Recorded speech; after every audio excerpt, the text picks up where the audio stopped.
Hello everyone welcome back to RG creative channel.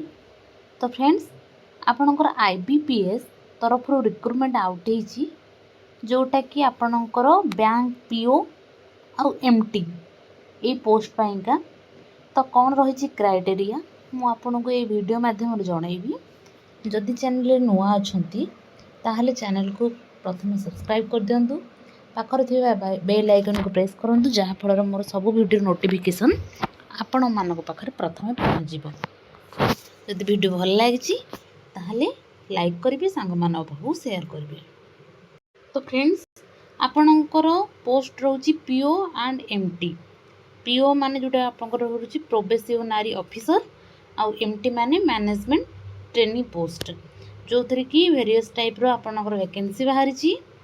तो से आपणकर ऑनलाइन एप्लिकेशन जोटा कि आपण आवेदन करिवार डेट रोची 1/8/2024 रु आपणकर 21/8/2024। तार आपण मानक बहुत कम ड्यूरेशन गोटे रही जो थी कि मात्र 20 दिन भितर आपण मैंने जे भी आपण भर इच्छुक अच्छा ताल आपको आवेदन करें। देन आपणकर पेमेंट रो डेट रोची 1/8/2024 रु 21/8/2024। तो आप आवेदन करेंगे 1 तारिख रु 21 तारिख भितर। आउ पेमेंट भी आपणकर सेटा आपणकर 1 रु 21 तारिख भितर रहिबो। देन आपणकर प्री एग्जामिनेशन रोचे आपणकर सेप्टेम्बर मासरे।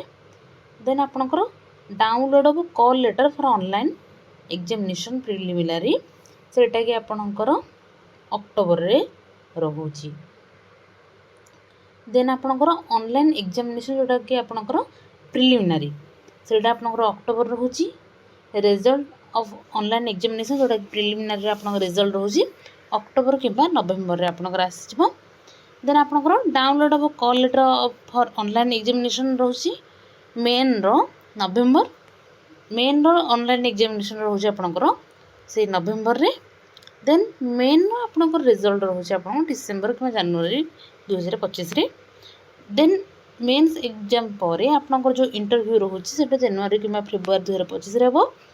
देन प्रोविजनल अलॉटमेंट जोटा आपणकर 2025 एप्रिल। तो देखा गले आपणकर सबू सरिकी आपणकर एप्रिल मे आड़ को आपणकर 2025 मसीह ही आपणकर जॉइनिंग रोची। फ्रेंड्स फास्ट आम देखिए कौ बैंक माने एथिरे आपणकर पार्टिसिपेट करूछंती, जेमिति कि आपणकर bank of Baroda, Canara bank, Indian overseas bank, UCO bank, bank of India, central bank of India, Punjab national bank, union bank of India, bank of Maharashtra, Indian bank और पंजाब एंड सिंध बैंक। तो यही सब बैंक गुड़ाक आपणकर पार्टिसिपेट करूछंती आईबीपीएस बैंक रे। Then आपणकर eligibility criteria कौन रोची ना सब एग्जाम भाई आपणकर भी ये रही निहती भाव आपणकर इंडियन सिटीजन होता दरकार। तापर आपणकर कौन हो ना Tibetan refugee who came over to India before. जदि आपणकर अलग ये नेशन थे ताहले आपणकर निहती भाव 1 जनवरी 1962 भितर ही आपको इंडिया रे परमानेंटली जड़े सिटीजन हिसाब से निहती भाव थे। देन आपणकर मिनिमम एज रोची 20 वर्ष, मैक्सिमम रोची 30 वर्ष। जब आप 20 वर्ष रु 30 वर्ष रोचुन ताहले आपको अप्लाई करेंगे। सेटा पुणी आपणकर 1/8/2024 माने ये अगस्ट 1 तारिख को आपको 20 रु 30 वर्ष बयस होता दरकार। तो तापे आपणकर एज रिलैक्सेशन रोची जेमिति आपणकर शेड्यूल कास्ट, शेड्यूल ट्राइब से 5 वर्ष, अदर बैकवर्ड क्लासेस से 3 वर्ष। देन आपणकर डिजेबिलिटी जो 10 वर्ष, एक्स सर्विस मैन से 5 वर्ष एज रिलैक्सेशन रोची। एवं पर्सन अफेक्टेड आपणकर जोटा 1984 रिवर्स होता है जब आप अफेक्टेड अच्छे 5 वर्षर एज रिलैक्सेशन रोची। तो फ्रेंड्स सबुठ मोस्ट इम्पोर्टाट जोटा कि रोचे आपणकर एजुकेशनल क्वालिफिकेशन कौन ना आपणकर निहाती भाव में ग्रेजुएशन कंप्लीट करथा दरकार। जेकोसी यूनिवर्सिटी हो कि जेकोसी रिकग्नाइज्ड आपणकर यूनिवर्सिटी हो जो भी आप +3 कंप्लीट करथा दरकार आज ऑन 21/8 ଆପଣଙ୍କର जोटा रोचे 21/8/2024 भितर ग्रेजुएट आपणकर होइथिबा दरकार ताले जाई आपण आको आवेदन करि परिबे।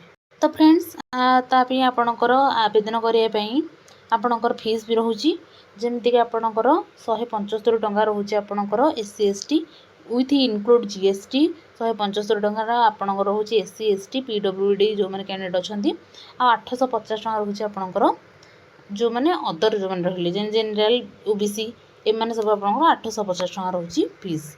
देन आपणकर रहिला स्ट्रक्चर ऑफ एग्जामिनेशन कोन कोन रहउची आपणकर मार्क केमिति कोन सब्जेक्ट फर्स्ट ऑफ ला आपणकर इंग्लिश लैंग्वेज रे आपणकर 30 टा क्वेश्चन आसीबो मैक्सिमम मार्क 30 टा आपनको इंग्लिश ही एग्जाम दबा पड़िबो तापे 20 मिनिट क्वांटिटेटिव एप्टीट्यूड 35 टा क्वेश्चन 35 मार्क इंग्लिश और हिंदी रे आपण एग्जाम देबे 20 मिनिट और रीजनिंग आपणकर 35 टा क्वेश्चन 35 मार्क देन आपणकर इंग्लिश और हिंदी रे एग्जाम देबे से 20 मिनिट तो एमिति टोटल आपणकर 100 टा क्वेश्चन 100 मार्क और 60 मिनिट इतर माने 1 आवर रा आपणकर एग्जामिनेशन हबो 100 मार्क रो 100 टा क्वेश्चन आपनको अटेंड करिया पड़िबो होची आपणकर प्रिलिमिनरी एग्जामिनेशन।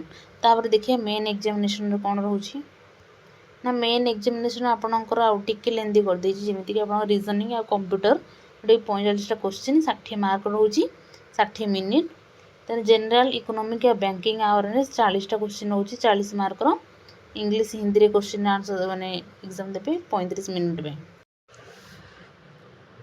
तो देन आपणकर रहउची इंग्लिश लैंग्वेज जोटा कि आपणकर 35 मार्क सॉरी 35 टा क्वेश्चन आपणकर रहउची 40 मार्क रो 40 minute data analysis and interpretation जोटा कि 35 टा क्वेश्चन 60 मार्क रो 45 मिनिट तो एमिति टोटल आपणकर रहउची 155 टा आपणकर क्वेश्चन रहउची 200 मार्क 3 घंटा रे आपनको एग्जाम दबा को पड़िबो।